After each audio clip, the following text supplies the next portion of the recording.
Let's have a gamer who doesn't talk about games talk about games. Clap it. Look. Hey, what's going on, party people? My name is Hero. This is Coding with Strangers, and I want to talk about getting good, baby. Now, as an ex-gamer, I've had my fair share of tough trials and tribulations playing video games.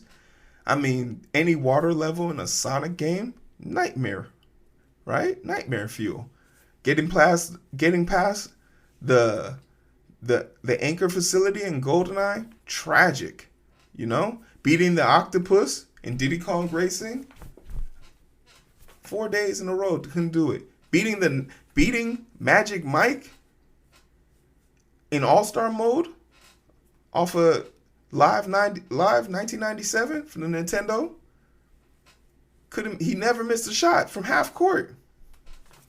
So I understand what it means to get good at these games. You're talking to a person who never beat a Mario game, unless Smash Brothers counts, right? We're counting Smash Brothers. I was the 2001 champion.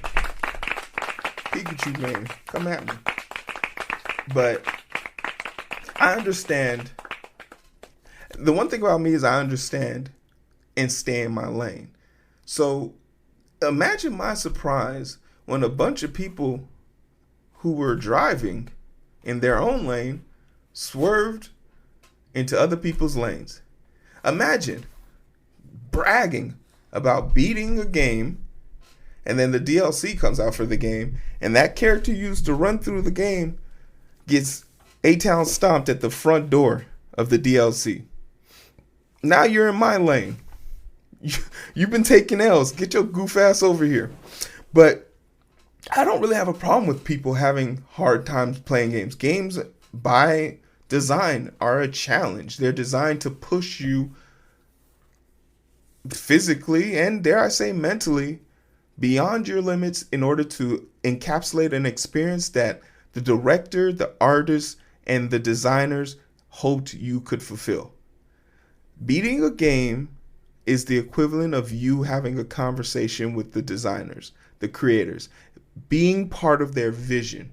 You go from being an outsider to being an insider. And it's completely normal for some people to never get in the club. And it's okay to hate from outside the club.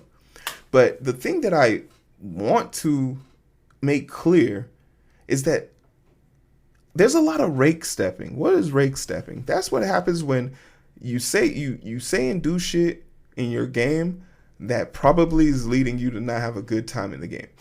And I think every person who is crying and complaining and review bombing Elden Ring's DLC is literally giving life to the creator, right? But here we have a very prominent Twitch streamer, Asmongold. The jury's still out on him for me. I've watched his content here and there just in passing, never really sat down to really thoroughly enjoy the guy, but I do remember one time he was reviewing, I think, Assassin's Creed Shadow, and he went from saying in the trailer that the trailer looked cool and the gameplay looked awesome to like sort of getting mobbed by his chat to believe that, you know, the game wasn't really that good and it wasn't that impressive. And it was just one of those weird things to watch someone kind of lose their hump mid-stride. You got to work out, man. Deep squat. Don't lose your endurance. But let's hear his take on the game. Are you done with the game? I might give it maybe another day. Like, I don't know. But like, I think I'm pretty much done. Yeah. Yeah, I am. I think that the DLC is too hard for it to be fun. Like, when every single attack combo, like, stuns you, and then you're locked into an animation, and then you get insta-killed. I just, like, I can beat it, and of course I could beat it, but I just don't really want to.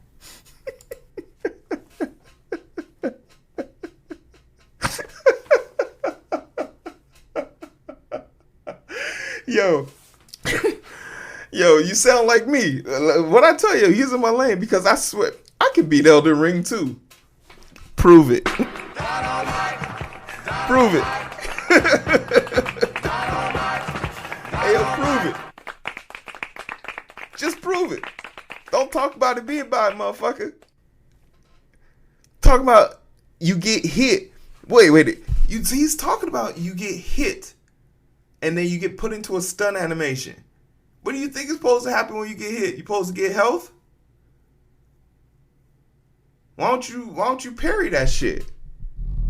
Or better yet, why don't you not get hit? And it's easy for me to talk shit because I'm healthy on the side of the game looks hard and I don't want to do it. But what you'll never see me do is say I can beat a game that I decided to quit. That's copium on another level. The game's too hard to enjoy. Maybe no. I think how old is Asmund Gold? He looks like me and him are the same age. I might be older than him. Maybe our generation is soft. Because there's no way in hell you're gonna tell me a game that was there's a genre of video games. It's a genre of video game. Bloodborne's it has a genre. It's called Soul-like. It's hard, but I think let's hear him out. I don't want to sit through 100 attempts or 50 attempts on every. Okay, then don't. Just get good. Like and not get good from a sense of like this, but if you're just mindlessly playing the game and not learning the patterns, then maybe you're right. This isn't a game for you. But then I'm conflicted a little bit. He's 34. Looked it up. Appreciate it. So yeah, I'm 1 year older than him. So for me, and once again, not a gamer here, but if you're proclaiming that you could beat the game, you just have to shut up and beat the game. Once he said that to me, in my mind, I was like, all right, then shut up and play the game. But I take this with a grain of salt because there is someone who we know is dog water at the game. But look at his response and his demeanor. And I'm getting through these motherfuckers, bro. It's a skill issue. I'm assing your ass. And I'm getting through these motherfuckers, bro. It's a skill issue. I'm assing your ass. But your ass, though. Because you really, say this too hard. Nigga, put your big boy pants on. Go out there and go fight. What are you talking about? Here's the thing, right? This is the first major release since the actual game 2 years ago, correct? Yes or no? And I love this take because I remember watching Kai play the first game and literally get his ass whooped over and over and over again. For 3 days, this dude was punishing himself to the extent where he beat the game. And if you look in the corner, it's hard to see here, but you can see they gave him a little statue of one of the bosses. He persevered and now he doesn't find it difficult. But I honestly believe that people who are saying the game is hard are purposely making the game harder on themselves. Because there's sort of like this meta where you can't use summons, you can't use, vials or hearts, and you have to use a very basic generic class like a broadsword class. To me, that doesn't sound congruent to the vision of the game. I am a big component of steamrolling games. I enjoy being overpowered. I enjoy being a literal Hulk in a tiny world. I enjoy it. And the reason why I enjoy doing that is because I enjoy taking advantage and cheesing the game that they made. Because for me, any game where it's open world, I'm going to go do all the side quests before I start the main mission. Because I don't want to struggle. I want to have fun. And I think it's fun when I get to just beat up people. GTA games, never was interested in beating them until I got to San Andreas. Other than that, give me the cheat codes and I'm just going to go crazy. Give me a tank and I'll have fun for hours. Give me unlimited health, give me unlimited ammo, and give me a tank, and I'll run Rampage on top of a building for hours. It's the greatest thing. So, people's definition of fun have to be realistic to what type of games they're playing. That's what you have to be good at. So for me, when I hear a game like Elden Ring is like this, I heard that there was something called like a fragment, and you had to get like 40 fragments to even be able to enter door.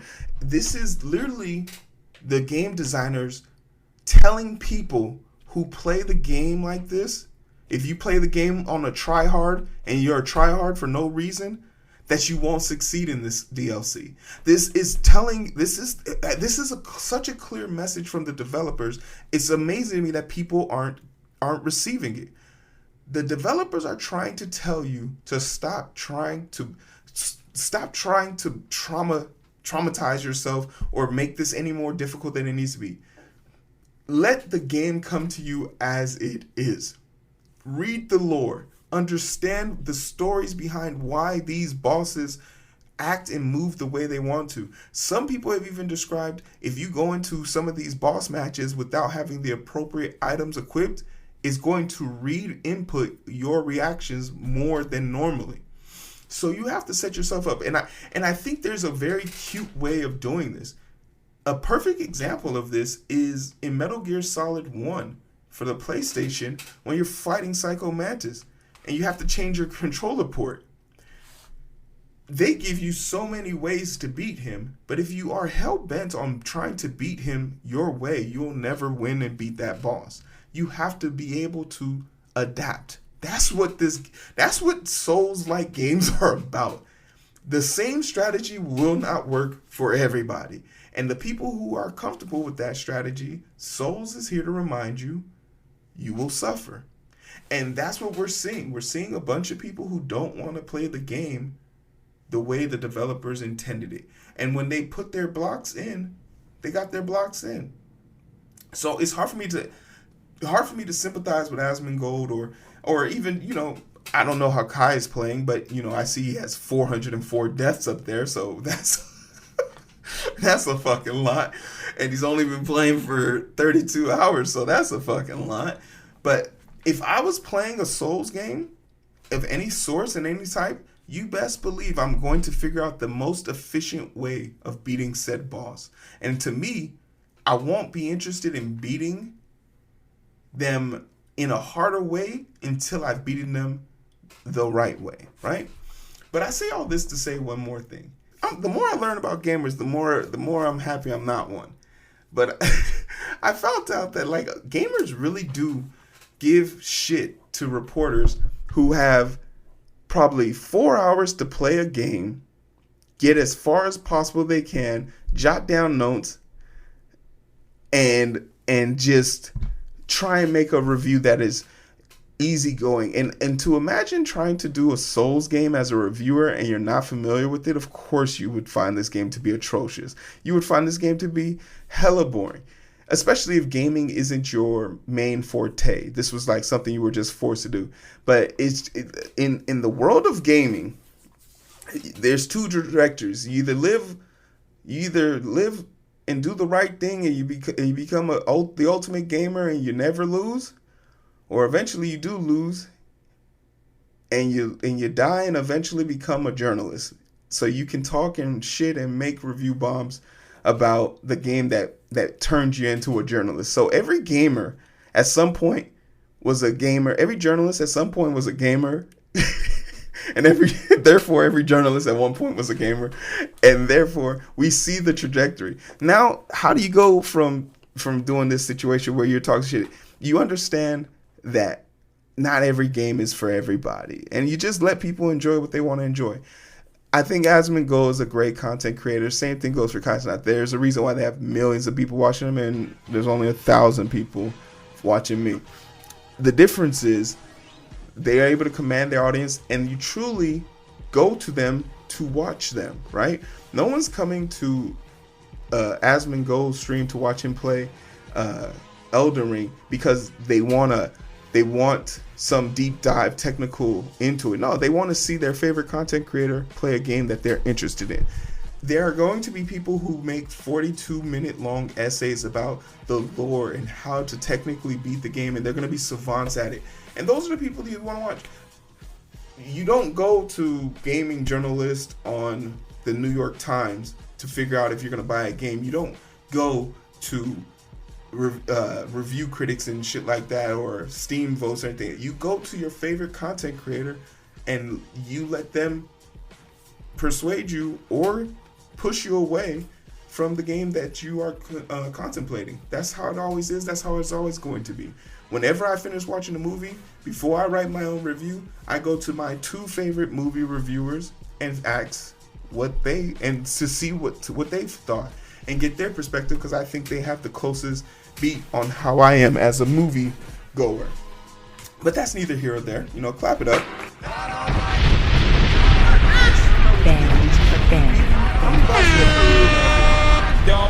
Do you think I should play Elden Ring?